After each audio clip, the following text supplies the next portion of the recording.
esu Ramunė Vaičiulienė, mano darbas yra pažinti žmonės. Su tuo aš susidūriau iš malonumo savo, man tai buvo kaip hobis ir vėliau aš nusprendžiau tai perteikti kaip darbo formą. Tai yra, man tai padėjo atrasti save, savo specialybę. Tokiu būdu aš nusprendžiau padėti kitiem tai padaryti, nes susidūriau su to, kad tai yra pasirodo problema. Ir netgi suaugę žmonės, baigę mokslus, jie susiduria su tuo, kad nedirba visiškai tai, ką norėtų dirbti, neveikia tai, ką norėtų daryti ir tai nėra jiem malonu. Ir statistika iš tikrųjų yra žiauri šito klausimu. Kaip paaiškėjo, pusė žmonių, 50%, nedirba savo mėgiamo darbo. Iš tikrųjų tai lemia įvairūs dalykai, pradedant nuo to, kad vienų specialybių yra per daug, kitų per mažai, pradedant nuo to, kad vienos yra labiau apmokamos, kitos yra mažiau apmokamos ir nuo įvairių kitų dalykų. Nuo to, kad neteisingai pasirenkama, nuo to, kad kažkas padaro tam įtaką ir daug faktorių tai susideda ir gaunasi taip, kad žmonės priversti eiti į darbą, gauti pinigus, o tai malonumo neteikia. Tai yra tiesiog dalykas, kuris duoda maistą, apsirūpinimą ir nedaugiau. Mano supratimu, aš padedu padaryti tokią analizę, kuri žmogui padeda jaustis laimingam iš tikrųjų. Atrandam tą specialybę, kuri galėtų jį padaryti laimingą. Darbas, aišku, yra tik tai vienas iš faktorių, kuris lemia tą laimę, bet gana didelę laiko dalį mes vis dėlto praleidžiam darbe, reikia pripažinti. Ir tai, kaip jūs praleidžiat mokyklai savo didelę laiko dalį, taip ir paskui darbe jūs irgi praleisit didelę laiko dalį. Todėl tas faktorius yra svarbus. Tai vat, kadangi jūs jau esat pakeliui to, kad jums kažkada reiks pasirinkti tą profesiją, tai mes galėsim pakalbėti apie tai, kaip tai padaryti iš dalies patiems savarankiškai, arba jeigu tai nesigauna, kreiptis į tokius žmonės kaip aš, kurie padeda. Yra dabar tokių iš tikrųjų karjeros specialistų vadinamų, nežinau, ar aš galėčiau taip save pavadinti, bet tiesiog aš analizuoju žmonės ir man tai patinka. Tas būdas analizės yra truputėlį kitoks, negu dabar siūlo žmonės tą rinkoje. Tai yra, jie daro įvairiausius testus, dažniausiai pagal jų atsakymus tada kalbasi su žmogum ir daro tam tikras išvadas. Ir kiek aš pati esu dariusi testų internete, yra daug nemokamų testų, kur galima pasidaryti,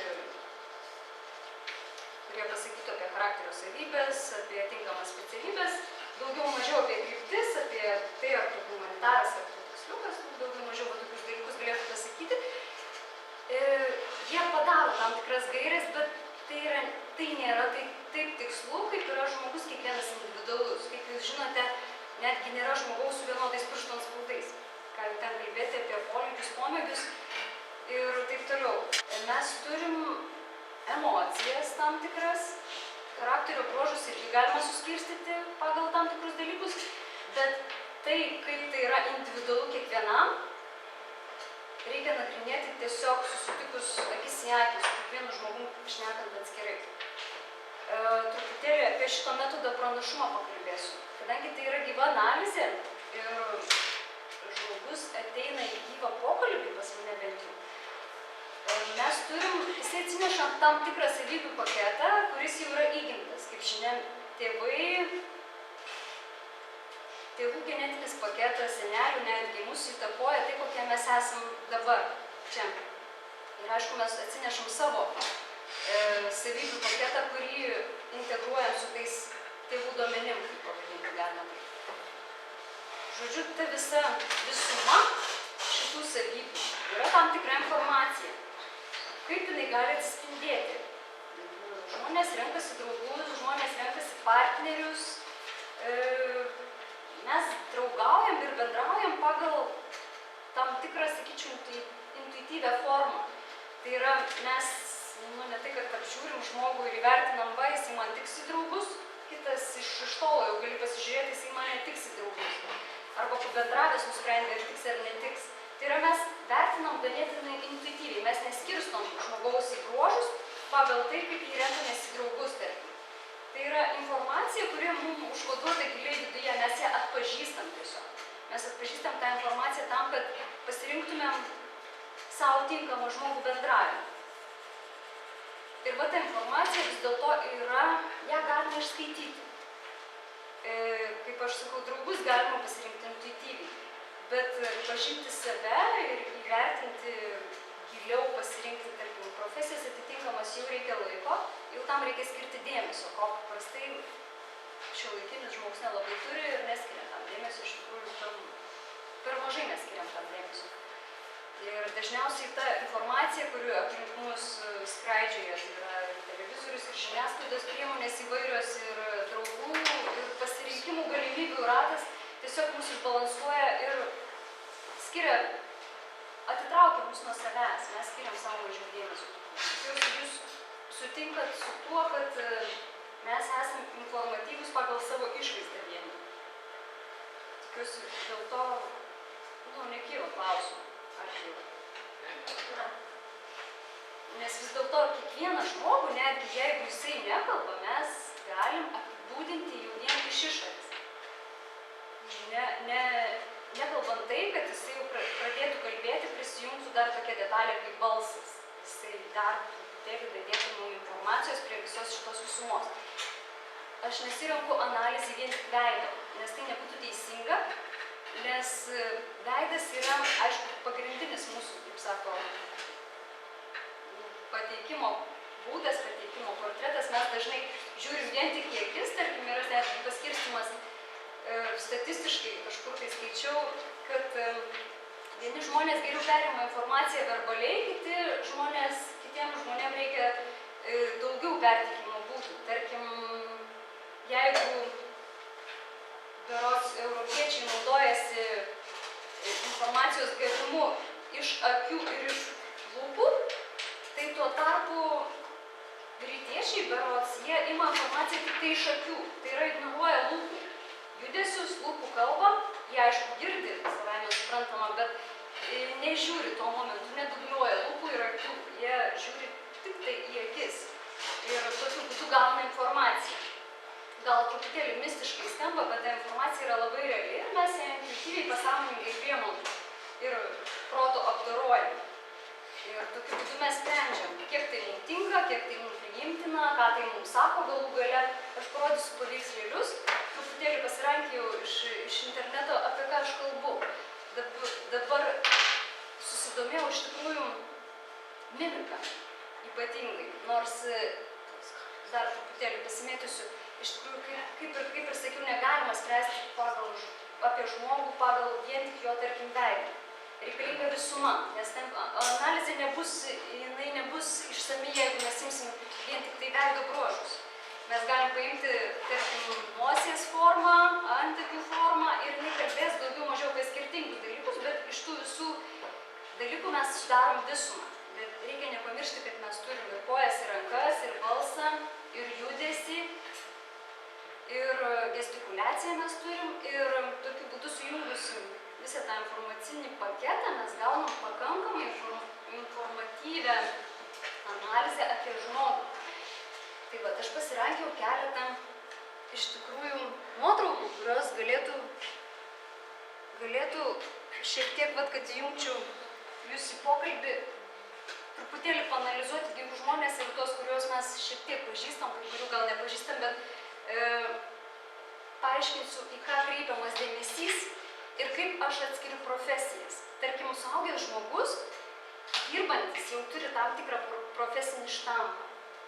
Aš matau, ką jis galėtų daryti, ar jis galėtų kalbėti prieš auditoriją, ar jam yra būtinas dalinimasis žiniomis, ar jam geriau kažkur tai dirbti savo darbą, savo atmosferoje, savo kamputyje, ar jam reikalinga plačios rinkos, plačios auditorijos, ar jam reikalinga kažkur tai savam ratukės, savas kolektyvinio darbo detalė.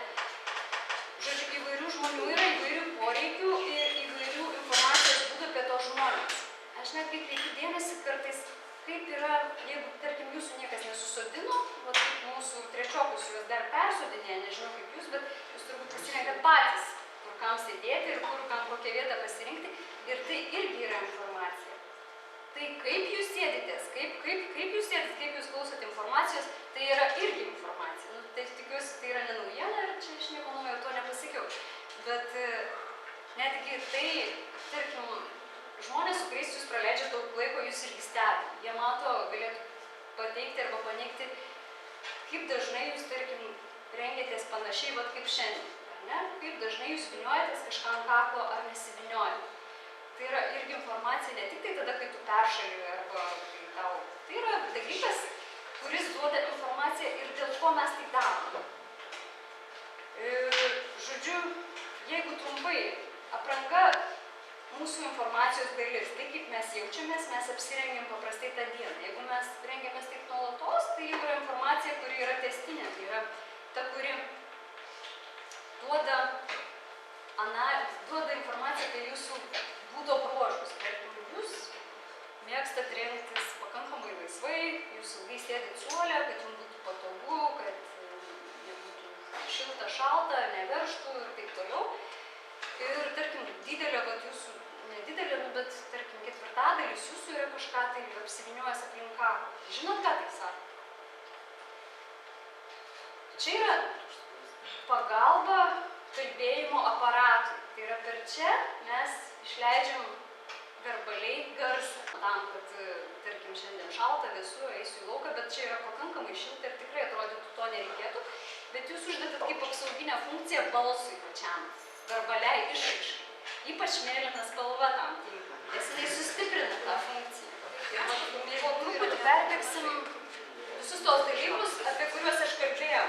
Tai yra, eisim nuo viršaus arba nuo pačios į viršų ir bandysim aptarti, ką mums tai kalba. Jūs galite įsijungti ir klausti ir galėsim iš karto diskutuoti, kiek aš tai galėsiu patenkinti. Tai va, žmogus turi begalę raumenų ir didelė dalis jų yra ant veido.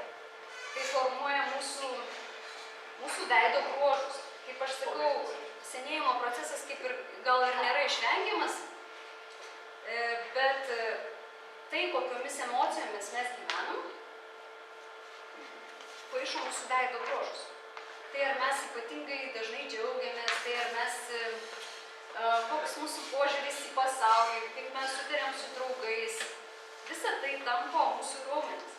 Tai yra, kokią mes emociją dažniau naudojam, mūsų kūnas yra atminties laikiklis. Tai yra, jeigu mes dažniau pakartojam kažkokią tai kūno raumenų funkciją, organizmas jau pripranta, jau įsimena tą ir tai padaryti kitą kartą jau yra lengviau. Tarkim, išreikšti tam tikrą emociją sudirbo automatika. Mums nereikia labai stengtis, pavyzdžiui, mažiukas vaikas, jis dar mokinasi, jis kopijuoja tėvus ir tą emociją jis žiūri, stebi tėvų veido bruožus ir jeigu tėtis supyksta, jis suraukia antakius ir jis dar natūraliai to nemoka, bet jis pamato, kaip tai daro tėtis ir tada suraukia ir jam taip jau antrą kartą jau jam gaunasi žymiai lengviau, trečią kartą jau automatiškai. Tai formuoja mūsų raukšles, tai formuoja mūsų veido bruožus. Tos savybės atsineštinės, kurios jau yra užkoduotos ir jau yra, kaip sakyti, atsispindėjusios mūsų veido bruožuose, jas irgi galima atpažinti ir būtina netgi, bet mes turim galimybę jas keisti. Ir tai, kai ateina žmogus gyvo pokalbio metu, aš matau, kiek jisai yra pakeitęs tai, ką jisai atsinešė. Kadangi kiekvienas žmogus turi tokią galimybę. Bet bėda tame, kad labai retas, kuris nori tą daryti iš visų. Tai yra žmonės nelinkę keistis taip lengvai ir taip greitai, o jo labiau veido bruožai, aišku, ne veido bruožai, o veido mimikos keičiasi lengviausiai galbūt, bet bruožai ne taip lengvai. Tai yra, mes turim jau padirbėti per tam tikrą laiko tarpą, kad mes pakeistume savo bruožą. Va, tarkim, dabar apie mimikas pakalbėti. Tai yra dalykas, kuris formuoja simetriją ir asimetriją mūsų veide. Jeigu paimant veidą, mes jį galim skirstyti į dvi dalis. Čia būtų dešinė, čia būtų kairė. Ir kodėl, kaip jums atrodo, kodėl veidas praktiškai pas mažiukus vaikus dažniausiai būna simetriškas, o paskui jau jisai, jeigu uždengus vieną pusę veido, kitą pusę veido, jisai gaunasi nesimetriškas. Gal žinot kodėl? Sakoma, kad viena pusė vaizduoja kaip išorinę, o kita vidinę. Taip, jeigu rišantis prie smegenų pusruožių turi, taip ir yra. Iš tikrųjų, tai mes, kol mums mokslininkai nepateikė tokio jau labai išsamaus pagrindo, mes dažniausiai to netikime. Bet kad ir jie yra pateikę tą informaciją, jinai kažkur praslysta ir mes tai tiesiog numistifikuojam ir nepaimam už pagrindą. Teisingai. Ir po truputį žmogus susipažindamas su pasauliu, su išorinė aplinka, reaguodamas į ją, mąstydamas apie tai, jisai keičia savo vieną arba kitą pusę. Tai yra kairė, nors yra įvairių mokyklų iš tikrųjų, bet aš prisirišiu prie vienos, tai yra kairė pusė labiau atsakinga už mūsų vidų, dešinė už išorę. Tai jeigu mes užsidengtumėm vieną pusę, pabandytumėm kitą, kartais galima pamatyti tokią, nes asimetrija, kad net sunku patikėti, atrodytų, kad tas žmogus visai kitas yra. Aš pabandysiu surasti tos asimetrijos pavyzdį. Ta asimetrija eina per visą veidą, tiek liečiant lūpas, nosį, tiek liečiant akį, antakį. Žinau, kad pas visus žmonės būna viena didesnė. Bet būna ne taip žymiai. Tačiau čia yra akivaizdus pavyzdys, ant kiek gali būti didesnė. Tai reiškia, ant kiek žmogus neharmoningai gyvena. Tai yra jisai į vieną pusę labiau linkęs negu į kitą. Tai yra jis labiau... Tarkim, paimkim va šitą pusę. Šita pusė yra kairė pas jį ir jinai atsakinga už vidų žmogaus, ar ne? Dešinė pusė, jinai kaip ir prispausta, kaip prislėgta, kaip atrodytų jis norėtų užsimerkti nuo to, ką jis mato. Tai yra kaip ir didelis konfrontas su to, su kuo jisai susiduria, automatiškai bruožai reaguoja. Tarkim, į išgąstį, ne? Aš turiu išgąsčio nuotrauką, paskui parodysiu, kaip žmogus reaguoja. Akys įsiplečia. Ir antakiai pakyla, kakta susiraukšlėja. Jeigu dažnai būna išgąsčio būsenai, tie bruožai po truputį formuojasi tokiu būdu. Tarkim, šita akis tokia labiau kaip ir vidus, kaip ir įskaudintas labiau gaunasi. Tokia man bent jau informacija eina iš to, kad ta akis kaip ir galbūt dažnai susiduria su tuo, kad žmogus nuolatos gyvena galbūt baiminė. O šita pusė šneka apie tai, kad jeigu nežiūrint lūpų, lūpos yra atskira informacija, jeigu nežiūrint lūpų, tai ta akis kaip ir, toks nuovargis, kaip ir liga kažkokia, kaip pagauta žmogaus, šneka apie tai. Ir visas pakrypimas, yra į šitą pusę nosis, tarkim.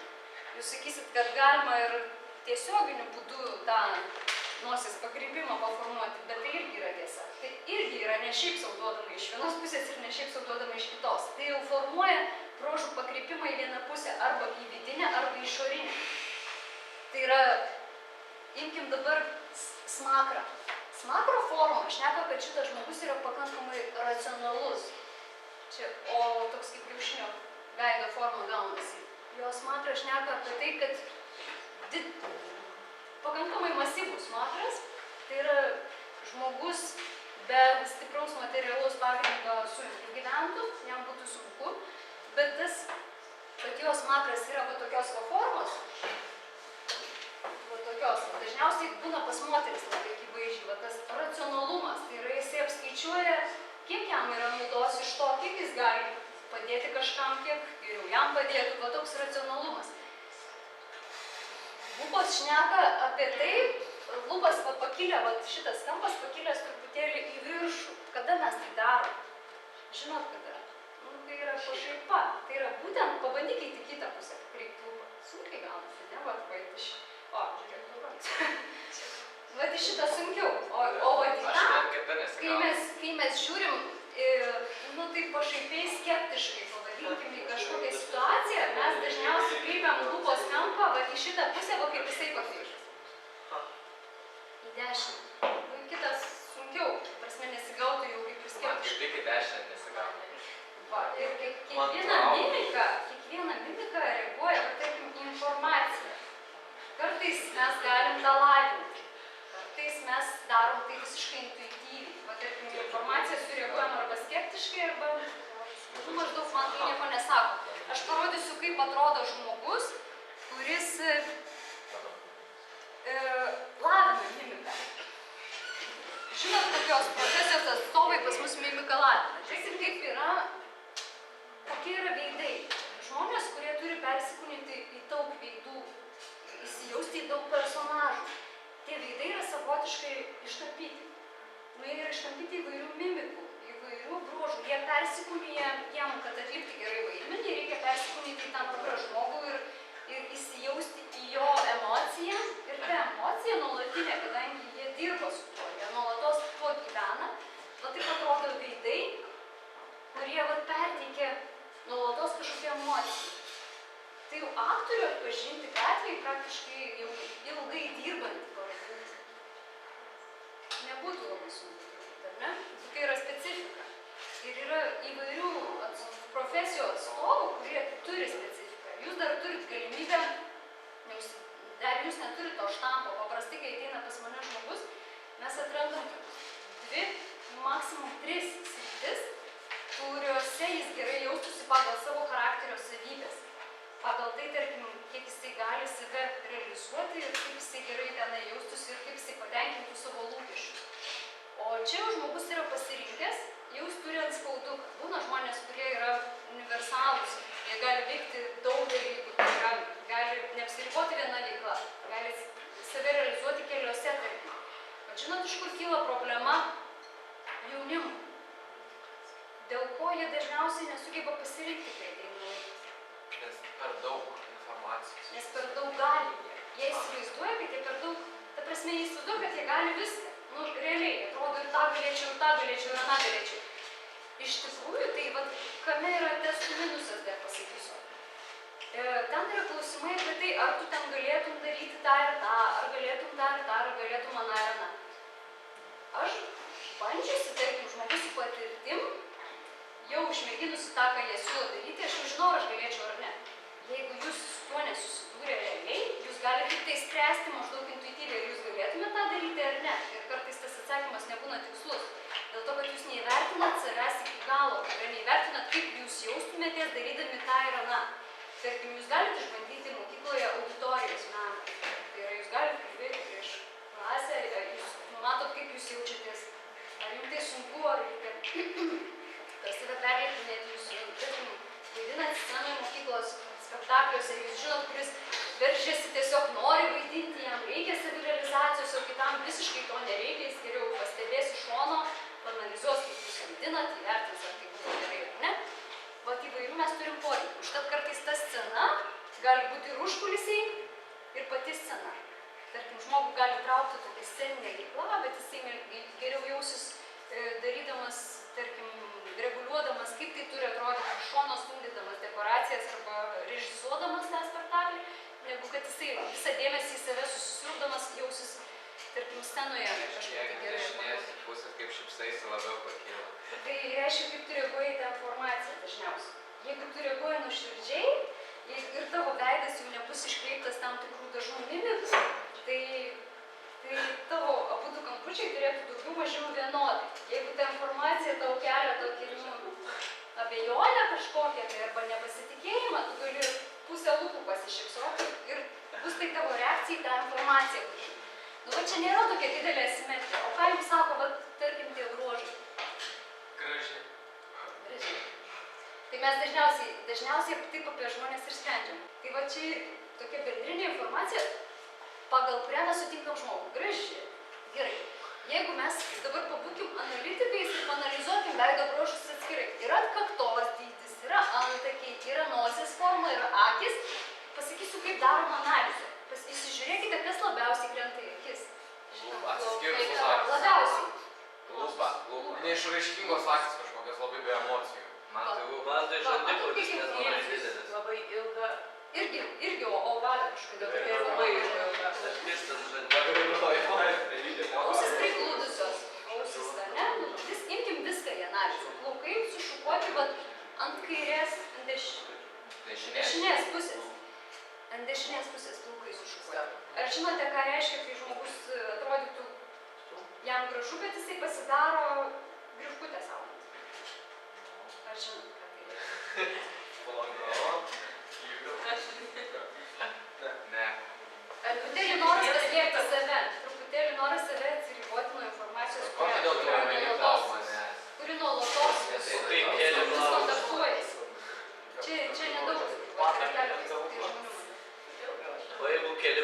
o ne juos kaip tik slėpė. Jo. Čia atvirkščiai ką reiškia? Čia atvirkščiai, tu atviras tam. Tu atvirai. Tu tai iš vis užsidaręs. Aš manau, Gerai. informacijos. Žodžiu, truputėlį asimetrija yra. Matom, kad šita pusė labiau išvystyta veido negu šita, teisingai?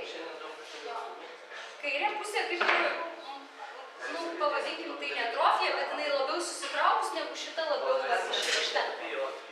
Šita akis man šneka daugiau, jeigu aš uždengčiau, pažiūrėkim, ką sako šita akis. Yra įvairių mikro išraiškų. Mikro žmogus tampomas raumenų ir pajungiamas į tam tikras mikro išraiškas, kurias signalizuoja mūsų nervinės galūnės.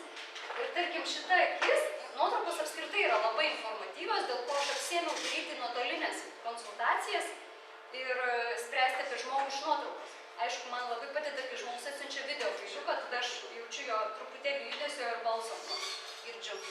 Bet tarkim, šita pusė sako, kad žmogus labiau gyvena dešinėje pusėje, tai yra visuomenėje. Gal jis per mažai skiria savo dėmesio.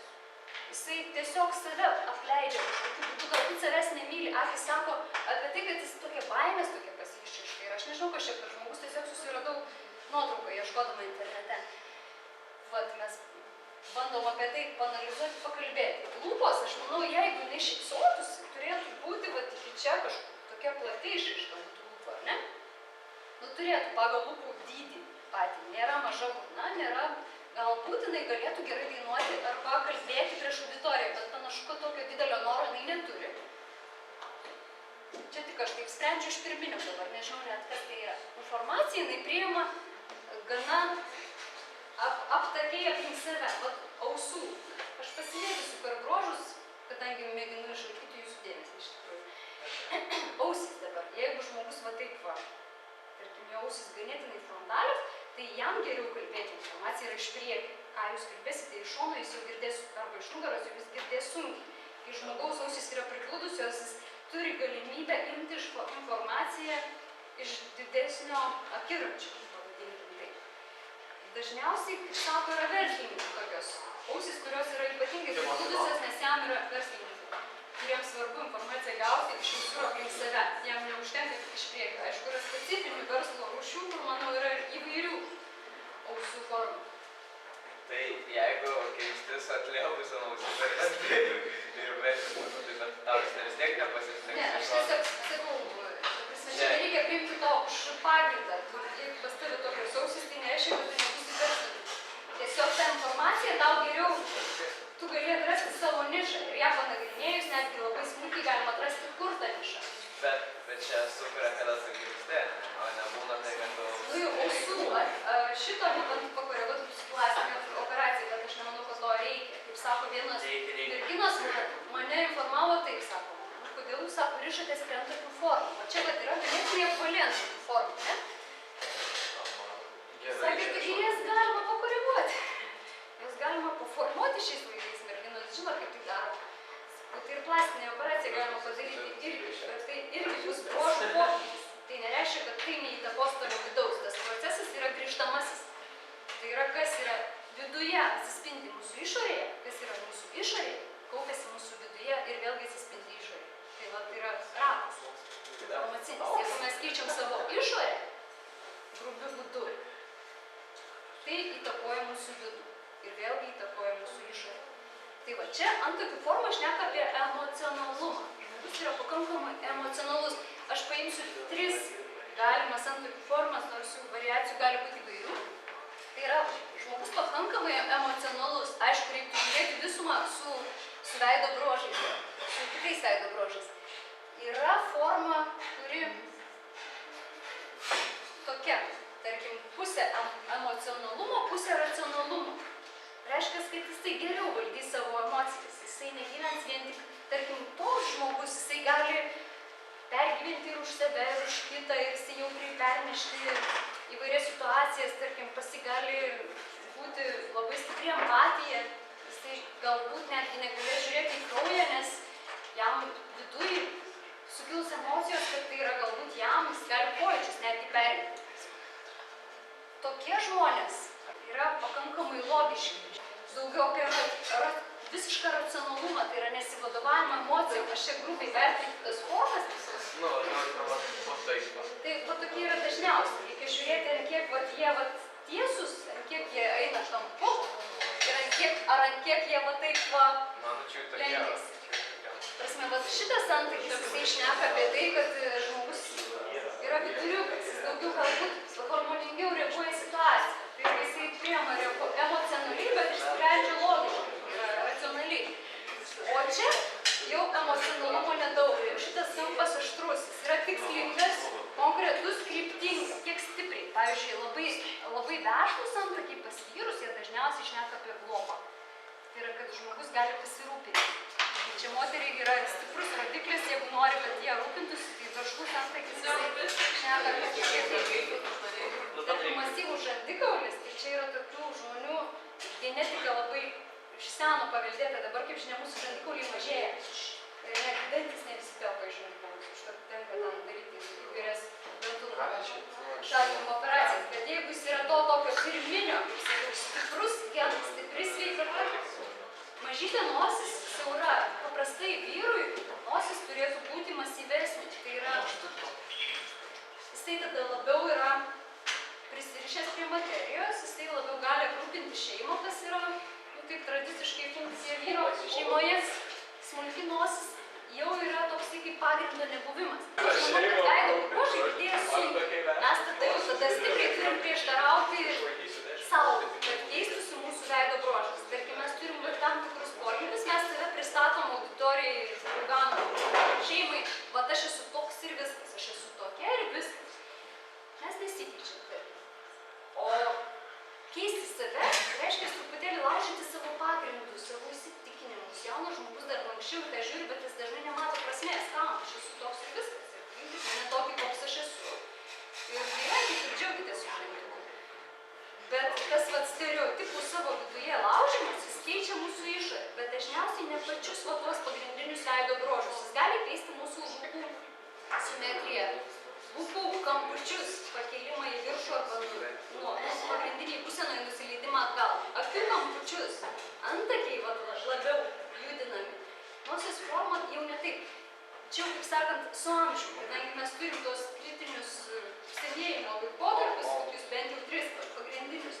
Tai yra, kaip mūsų veido bruožai gali pakisti, aš parodysiu, turiu vieną nuotrauką, nežinau, ant kiek tai yra tas, galbūt čia surinkti yra žmonės, kurie yra giminingi arba labai panašus, bet čia yra norėta parodyti tą fazę, kaip mes keičiamės nuo vaikystės iki brandos.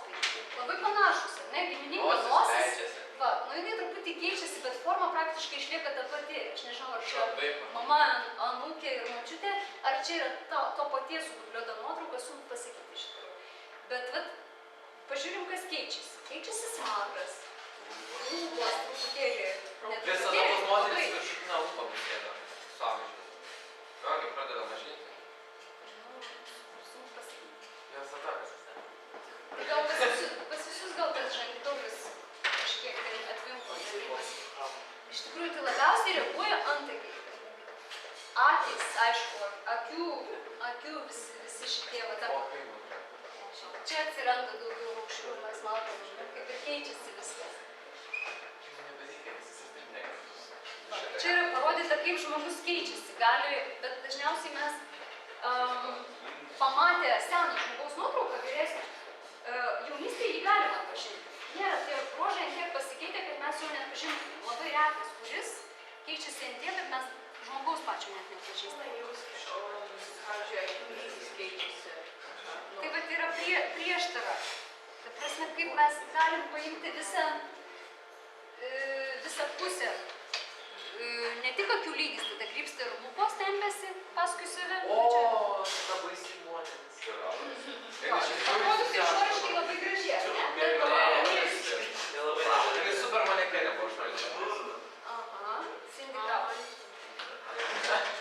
Šitą ir aš pažįstu. Pažiūrėkim, kokią informaciją mes gaunam iš šito. Jūs tikiuosi neprieštaraujat, bet aš praktiškai daugiau žiūriu, nenagrinėjusiu mistos teorijos. Man atrodo įdomiau. O čia apdumas ne? O ventiliatorius. Ai, tai čia yra Cindy Crawford. Šitą dažnai matyti. Šitą normaliai. Reikia aplinkinės. Prie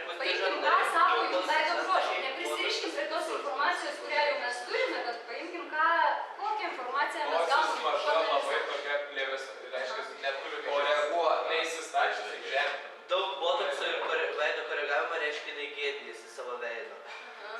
Tai tą galima pamatyti iš akių. Kiek žmogus gėdijasi, tą galima matyti iš akių. Kakta labai didelė. Kakta didelė. Ne, didelė. Labai vyriškas veidas. Didelis. Jo, vyriška, bruožas.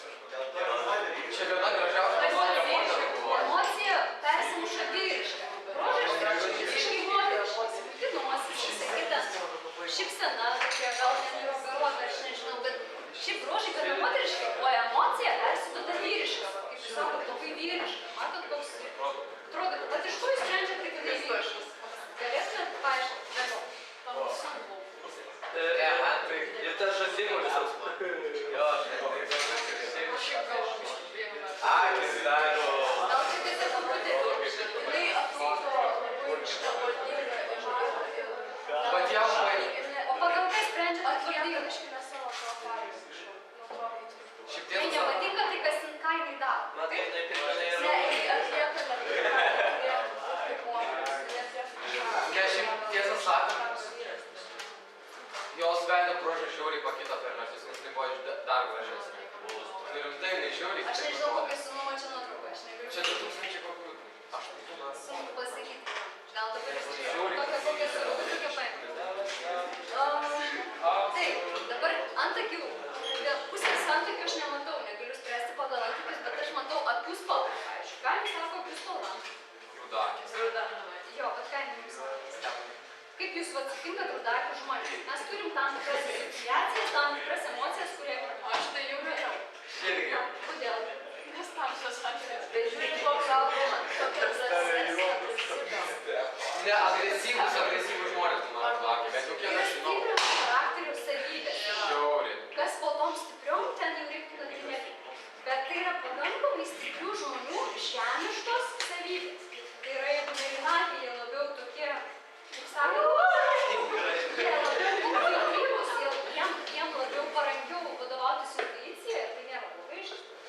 Tai yra žmonės ne tik tai plaukiantys ir fantazuojantis. Tai yra žmonės daugiau dvasiniam pasauliu. O čia yra rudos akys, yra tokios ugnies žemės simbolis. Tai nebūtinai turi būti šiltas.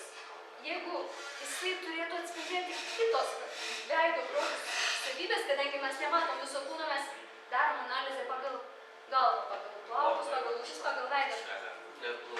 Bet, matot, kiek jūs pastebite, jūs greičiausiai to atskirai neanalizavot, nenagrinėjot, nesimokėt, o jau kokia informacija eina jums. Matot, ruda spalva, sakau, jeigu žmogus nesitvarko su tuo, nekeičia to, kas trukdo jam ir trukdo aplink, jis išlaiko tą patį prigimtinį savybių paketą ir vat mes matom.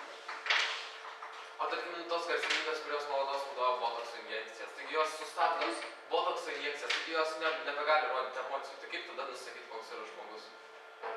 Bejausmis, Lieka dar akis, jeigu ten linzių neprisideda, tai yra dar yra gestas, dar yra judesys, kūno sudėjimas. Tarkim, pereikim prie to, kaip žmogus juda.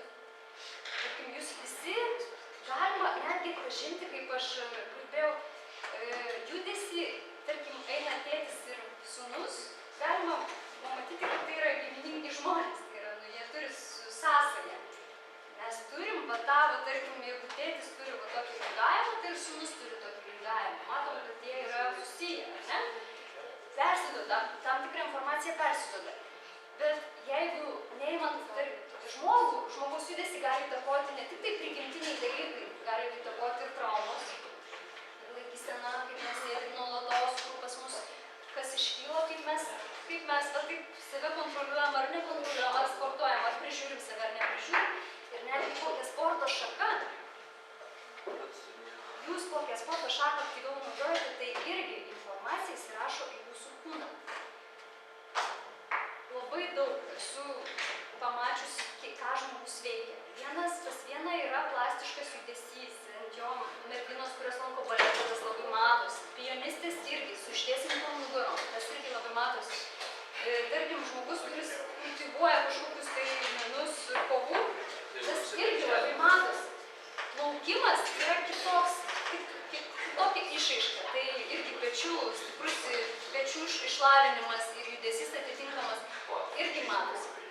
Aišku, tai gali būti irklavimas, ne tik tai plaukimui priskiriama daug niuansų, kuriuos reikia nagrinėti. Bet tas judesys yra įtakojamas apart to, kad mes jau jį gaunam į lyginimą.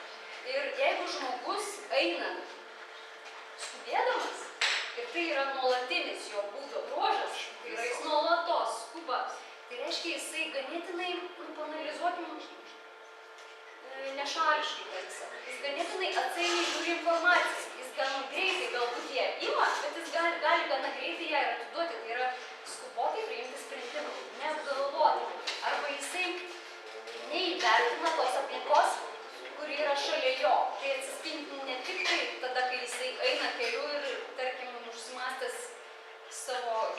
savo vidinėme pasaulyje ir nemato nieko išorėje. Bet jeigu jisai nuolatos, jeigu jam nereikia skubėti, o jis nuolatos lekia, jo judesiai staigus, jisai mojuoja rankomis, dar pasispiria oru, tai greičiau praeiti ir ausinuko užsideda, kad nieko negirdėti ar ten kažkas tai tokio.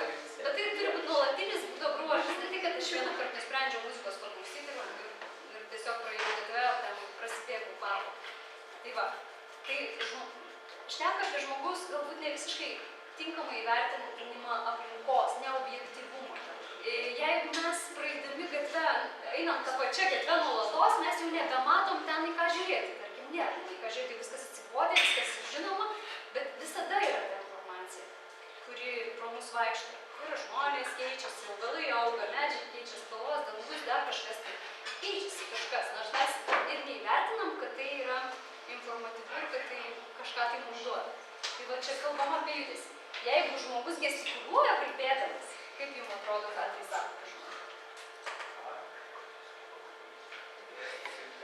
Jis gali vienas stovėti va taip ir visą laiką atbarbinti nieko, net labai stipriai nepakeisdamas kūno pozų. Gal labai atviras.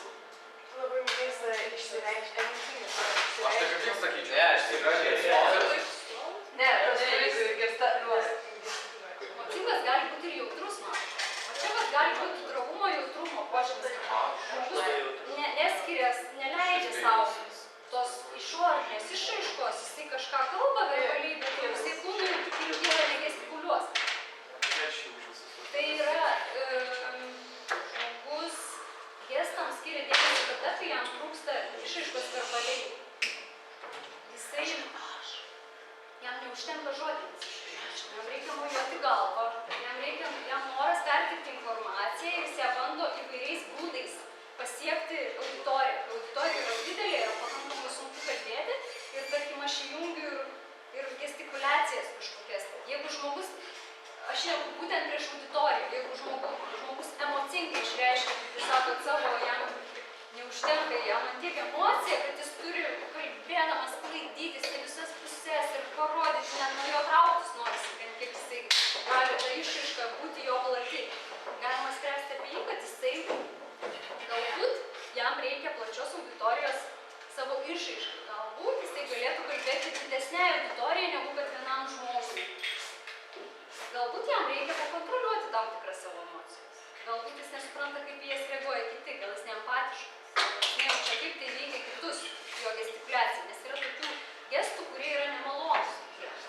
Tarkim, atėjęs ten kažką, tai taip va, pastumia, priliečia, pabaksnoja, tai irgi yra išraiškos forma, kuri kitam galbūt visiškai nebūtina, jam jos visiškai nereikia. Čia yra mimika. Emocija. Ką jinai jums sako? Mes turime intuityviai tam tikrus pavyzdžius ir mes galim spręsti apie tokius dalykus, ką sako tokie žmogaus įdomybė. Jo, yra tas... Biškai sarkastiškai susidavėjęs. Kartais būna išvaina... Laukia savo eilės. Jo, noriu pasakyti, tada taip jau lošia. Nu, va čia dar yra kita tokio pačio tipo nuotrauka. Irgi panašus dalykas. Pažiūrėkit, kaip skirtingi žmonės daro tą patį gestą ir ką jisai jums sako.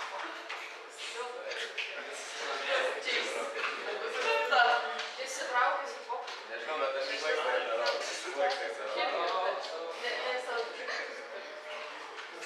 Atrodo, nežinau, jam patinka jo pirštas.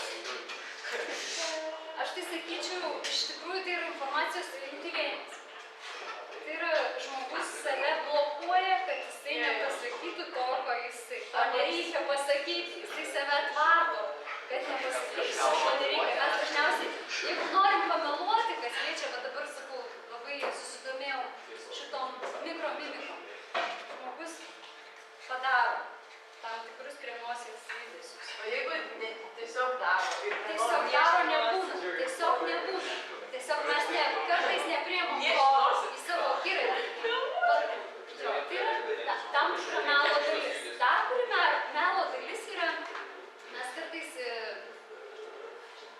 tai yra, aš nesakau 100% teisinga informacija, bet tai yra dalis, jeigu tai pasikartojantis dalykas, tai yra dalis tiesos iš tikrųjų. Jeigu žmogus jums neatsako, o jūs paklausot klausimą. Aišku, galima valdyti tokius dalykus, bet jeigu jis sureaguoja spontaniškai ir jam tas klausimas bus netikėtas, jisai, tarkim, žinos, kad tai yra netiesa, bet tarkim, tavo vardas toks, ne? Ir tu žinai, kad tai tiesa ir tu neparodai kažkokių tai gestų, akių nuleidimų, pakelimų, neparodai. Taip, aš žinau, mano vardas toks, taip toks. Aš galiu palinksėti. Jeigu žmogus linksi neigdamas, tai yra ne, sako taip, tai jūs automatiškai neigia tą informaciją pasąmoningai. Jis gali meluoti, pasakyti tau, taip, aš tikiu. Gali pas bulgarų būti toksai gestas. Bulgarai daro atvirkščiai, sako. Bet iš tikrųjų pas visus kitus turėtų būti ta informacija sutapti su tuo, ką žmogus nori pasakyti. Tai yra tokie dalykai, daugiau, sakau, blokuoja. Viskas, ką mes dengiam, tai yra arba mums neįdomu, atsibodo. Mes galim pasakyti, kad taip, aš pavargau, man norisi pasiremti, ten man kažkur tai panižo, bet panižta tik tai tada, kai tam tikrose situacijose, jeigu mes komunikuojam su žmogumi ir jisai mums nenori pasakyti tiesos, jis jos nepasako, bet jis tai nori pasakyti intuityviai gestais. Tai va, tie gestai mus išduoda. Sarkastiškai pakimat. Diskutuoju. Neįsikai, kad nors išgirdo, ar taip. Daras.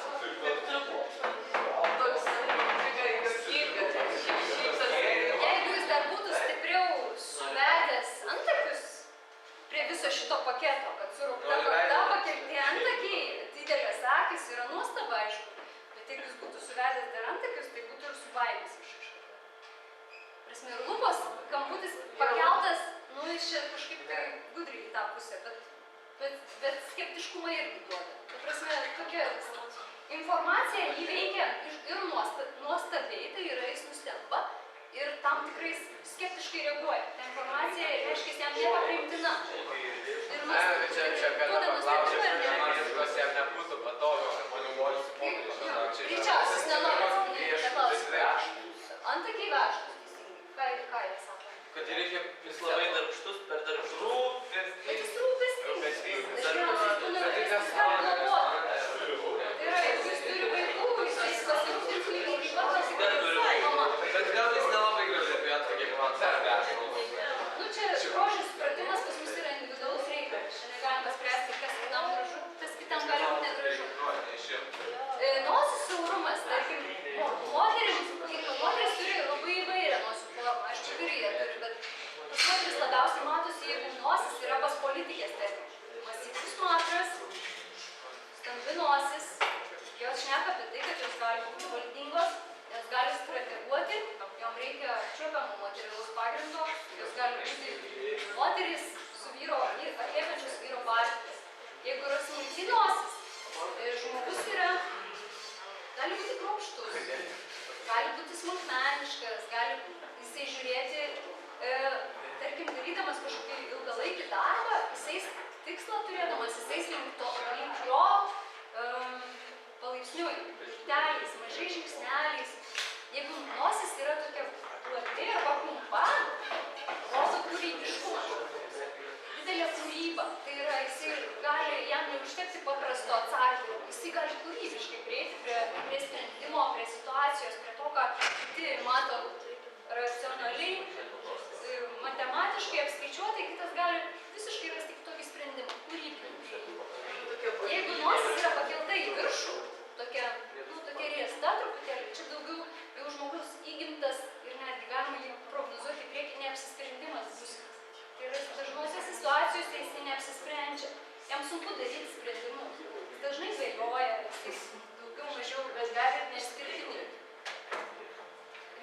tada, kai mes žiūrim tik tai į nosį. Kai žiūrim visumą, negali būti neatitikti. Ta analizė yra ganėtinai išsami. Aš nesakau, kad 100%, nes ir žmogus savęs taip jau su galo kartais net neatpažįsta. Jisai gali savęs neįvertinti tam tikrose situacijose. Tarkim, apie adrenaliną pakalbėjau. Jeigu vyras pasakys, jo, mes čia važiuosim, jeigu kažkas atsitiks, aš būtinai čia mus ištrauksiu, viskas tvarkoja, aš sugebėsiu, pakeisiu ratą, ten viskas gerai išspręsiu. Atsitinka ta situacija ir mes pamatom, kaip žmogus reaguoja. Jis gali visiškai priešingai reaguoti, negu jisai, kad kalbėjo, jisai savęs neįvertina. Jis neturėjo tokios situacijos, negali savęs įvertinti. Tarkim, aš galiu pasakyti, kaip aš tokiose situacijose paprastai išlieku šaltais nervais, visiškai nepanikuoju ir reaguoju labai šaltakraujiškai. Galiu pagelbėti kitam, jeigu kažkoks tai autoįvykis, tarkim, atsitinka ar kažkas. Man atsitinka tas įvykis ir aš staiga pamatau, kaip aš panikuoju, kaip aš reaguoju, kaip aš iš to galima nuolatos turint virtinę tokių įvykių, galima apsiprasti, išmokti tą sukontroliuoti, bet tai yra įgimti dalykai. Tas reakcijos pradžiai būna įgimtos, paskui jau jas galima dėlioti, kontroliuoti ir suprasti, kaip jos veikia ir bandyti įtakoti. Kokios manekės veikia? Nu, tarkim, va čia irgi dar vienas O, Jėzus, Džordžas Lūgis. Atrodytų, žinot, kai fotografuoja žmonės, jie turi daug veiklų, kartais fotografas turi pratrinti labai daug veiklų, kad atrastų dar tokį jų gražų, pozuotą veidą.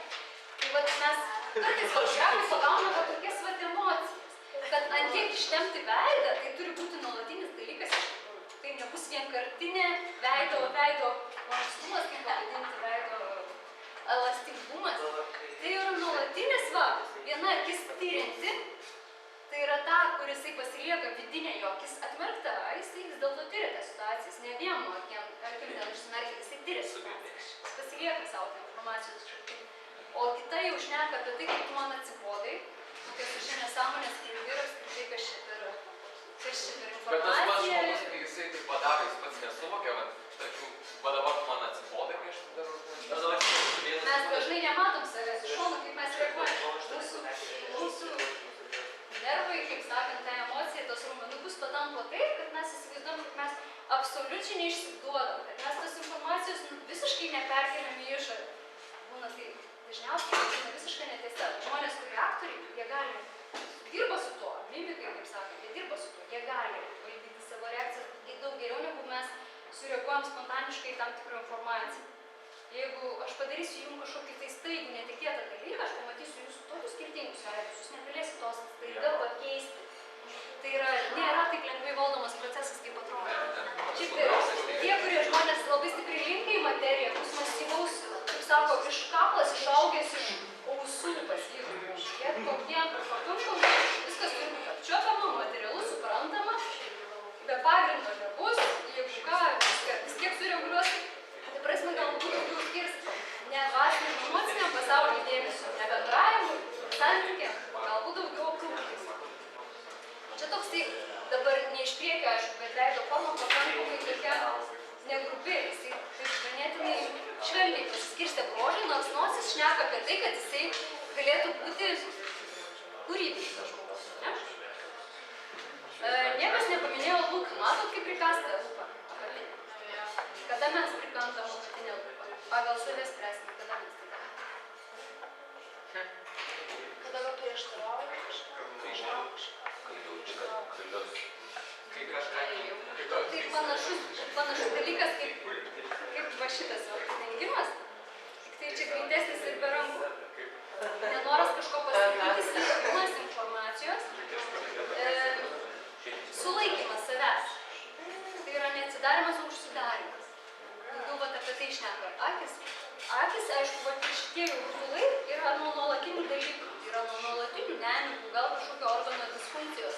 Bet nuovargį, akis šneka apie nuovargį. Teisingai, aišku, čia žmogus jau garbus amžiaus, bet vis tiek pas vieni bruožai labiau tempiasi, kaip sako, sumokras žemyn, eina pas kitą, pakiai kažkaip darosi kitaip. Tie bruožai šneka apie tai, akis pagal visą veidą palyginus nėra didelis, bent jau iš to nuotraukos, kaip atrodo. Jos aišku išraiškingos, bet jos yra didelės. Šneka apie nuovargį, apie tokią harmoniją, sakyčiau, kad žmogus jau daugiau mažiau susitaikęs su aplinka, nėra didelio disbalanso, ji netampo, gal mes iš priekio pamatytumėm, gal jis kitaip atrodytų, bet dažniausiai užtat, kai analizuoju žmogų, reikia ne vienos nuotraukos, o kelių ir dar profilio labai tinka iš tikrųjų. Tai va, tokia informacija apie žmogus, aišku, pakėlęs vieną antakį, reiškia sudomina kažkokį. O, Jėzus. Mes galim pagauti tokių išraiškų. Ką šneka tokia išraiška? Labai, kai žmogus susikaupia ir kažkaip labai, kažką ruošiasi. Tai labai sėkmingai. Bet tokia va išraiška įsivaizduoju, jinai primena va dabar parodė. Adrenalinas. Adrenalinas, bet jisai veikia skirtingai. Va, pažiūrėkit, ar neprimena va šitą išraišką? Nepanaši? Jo, Ką šitą išraišką? čia yra kaip Panieka. Tenai tas buvo labiau Labiau pyktis, kada jau... energija, toks labiau jausis. Ten labiau išreikštas, kadangi yra fizinis judesys, koncentruotas, labiau išreikšta, bet emocija yra panaši. Kitas žmogus tą koncentraciją, jis padarys su švelnesnė išraiška. Tai yra jam mažiau kainuos, kaip pasakyčiau, palaukit, jums tą nuotrauką, kad būtų aiškiau. Aš pasakyčiau, kad labai didelis perspėjimas už žmogų. Tai yra, kad įvykdyti tą, ką jinai daro, jinai įdeda nežmonišką krūvį pastangų. Tai yra, jinai perliepinėja per save ir su tokia, bet jeigu tokią pamatytumėt per raketę, sakytumėt, ką jinai ruošiasi nužudyti gal kažką, kažkas tai tokio. Prasme, jinai koncentruojasi su tokia pykčio bangas. Ne su tokiu gerumu, bet su pykčiu. Tai tas gali, jeigu jis yra iš vidaus, jis yra nuolatos geras, kaip sakyti, visi mes labai geri, bet jeigu pasita išraiška yra viduj švelnesnė, šiltesnė, žmoniškesnė, jisai niekada tokio veido iš savęs neišspaudžia. Kad ir kaip jisai koncentruotis